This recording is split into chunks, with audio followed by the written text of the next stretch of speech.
idea we talked about a year ago, Jobs Ohio. They're going to be involved as well, because if they learn that they can't get businesses to move in here because of some crazy rule, regulation, bureaucrat or whatever, they're going to let us know, and we're going to take it down. Now look, I had a friend that used to say, it's not intent, it's performance.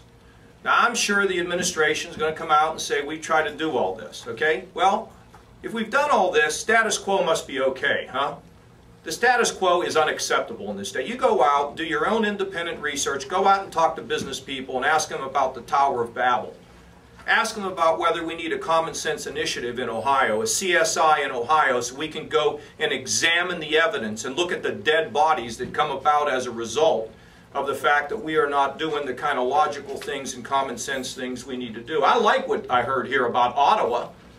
You come on in and we'll fill out the paperwork. Absolutely. That's what we're going to do. We're going to be quick, light, have common sense, and get a reputation around the country as a state where it is easy to do business.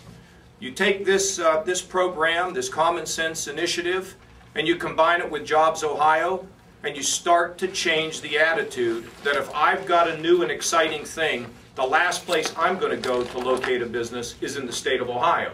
People will then begin to say, you know what? Hard-working people, God-fearing people, common sense people, a government that works with us, that's cool. I'd like to go to Ohio. Now, of course, we have the other impediments we have to take down, but this is critically important, and I promise you this will resonate with business people all over this state.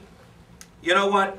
It's all, you know, sort of lip service. Yeah, we're going to get at this. We're going to help you. Tell me why this bill didn't pass. You tell me why. What is the legislative changes they recommended? You go out and talk, how do we get a 14-foot, 1-inch problem here? Why did the EPA not get up to North Baltimore and work on the problems up there? I mean, we can go on and on and on. The attitude is, we like government. That's the attitude. Big government is good. Maybe some of you here kind of agree with that. I don't. Nothing personal. I don't. Government is a last resort, not as a first resort. Government that uses common sense. You know, I brought my iPad back again. Okay, if Jobs designs an iPad that doesn't allow me to use my common sense to navigate it, it is a failure. Why is the iPad successful? Because even I can figure out how to operate it, okay? It's not that, I don't have to go to my 10-year-olds to figure it out. It's common sense. And that's what people want. That doesn't mean they don't want any government. They just want people to work with them, meet common goals, don't drive up their costs, don't hurt their workers. That's all they want. So I get a bunch of emails, some of which, you know, people, I'm going to tell you another thing that's going on in the state. There is a tyranny of bureaucracy in the minds of many of our business people. I cannot go out and tell the truth about my problem because the bureaucracy will come down on me. They will come and they will investigate me and they will try to find something and they will shut me down. And it's not just related to this administration. There's a sense that, oh, I'm a bureaucrat, I'll just wait out the next person. And if I stand up and I complain about something that's going on, they may come and see me. I'm going to read you this email. I'm absolutely terrified of these regulators. This is an email. I'm absolutely terrified of these regulators. ACOE, EPA, OHPO, and the Ohio Fish and Wildlife. They have the power to do me considerable financial harm. My goal is to avoid them at almost any cost. And if I do need their approvals to allow enough time and money to do exactly what they want done. Because of the above reasons, I do not want my project used as an example of what all of us in the private sector know. Quote, the system is out of whack, unquote. The pendulum has swung way too far. I don't believe the country can afford the costs, delays, and so on caused by all the rules and regs. It seems as if it has gotten noticeably worse since the economy fell off so sharply. I have always loved doing what I do, building things. However, I am glad that I'm nearing the end of my 40-plus year career of doing this.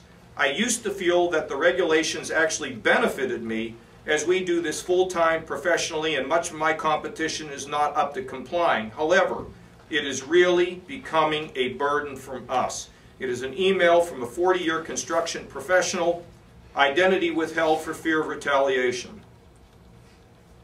It's not acceptable. Not only is it not acceptable in our state, it's not acceptable anywhere in this country. So we want to give the people their government back here. We're going to work, we're going to charge our people, they come into cabinet, they're going to work with us. We're going to work with the legislature, we're going to fix this. We're going to lower the barriers to entry, and we're going to give people a reason to stay in this state. This is serious, serious stuff, and we will get this done. We will not fail at this, as we will focus on it every day. And that hotline coming in the governor's office, when it rings, we'll answer it. And people will have somewhere to go to the top of the heap and hold me accountable if we continue to enact and carry out regulatory policies that make no sense. Thanks. It is important to emphasize this last point. When we had the Regulatory Reform Task Force, a number of Ohioans came forward and said, hey, don't use my name. Don't include my stuff in your report because I know somebody's going to be out there trying to make me have payback. In fact, to emphasize that this is still going on today, I was driving down here from my home this morning, and I got a call from an Ohio small businessman.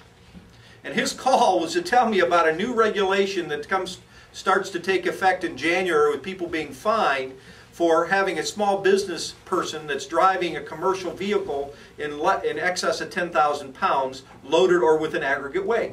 Well, essentially, that's every guy driving a pickup pulling a lawnmower. Okay? They're effectively going to have medical health cards now showing that you've had a medical physical. Me driving my 26,000 pound motorhome pulling a 4,000 pound Jeep doesn't have to have that card. But some small business guy who's a plumber and has it loaded with some plumbing supplies driving a van has to now send all of their employees to get this extra bit of government. Now that's the kind of lack of common sense that ultimately Ohio business people are saying, in my district, literally you can walk across the street and be working in Indiana. Too many people have said to me, Keith, why am I in Ohio? I can go over there where they actually want me. That's the Ohio that we've got to change. That's the Ohio that we will change. Now, one other thing, we mentioned the governor's executive order. I just got to point this out because I know one of you are going to ask about it. Literally the day of either the governor's second or third State of the State address where he touted regulatory reform as a priority for his administration. We had a JCAR hearing where I actually sat in for one of my colleagues in the Senate on JCAR. And in that hearing was a rule proposed by agency people that were appointed by Ted Strickland to essentially require auto dealers to be open set hours, essentially for the ease and convenience of the auto dealer inspectors, so they could show up at a time and they'd be open to look at the paperwork. Suffice it to say, a lot of auto dealers in this economy anymore aren't open set hours. They're open in the evening, they're selling on the internet, they're open where it's convenient for them and their customers to do business. That didn't make sense. Ultimately, after I made a point of it with the administration and their legislative liaison, the rules got pulled. But you shouldn't have to have a senator and JCAR reminding the head of the agency promulgating the rules, don't you read the governor's executive order? The answer was no. We really don't think this is the problem. That's the reason. You know, I had a traffic engineer in a case I tried not too long ago say, you can pass all the traffic laws, you can put up all the stop signs you want, but if they're not enforced and it's not done consistently, people aren't going to stop at that stop sign. A #1 rule of traffic engineering includes meaningful enforcement. The same thing's true of the governor's executive order. If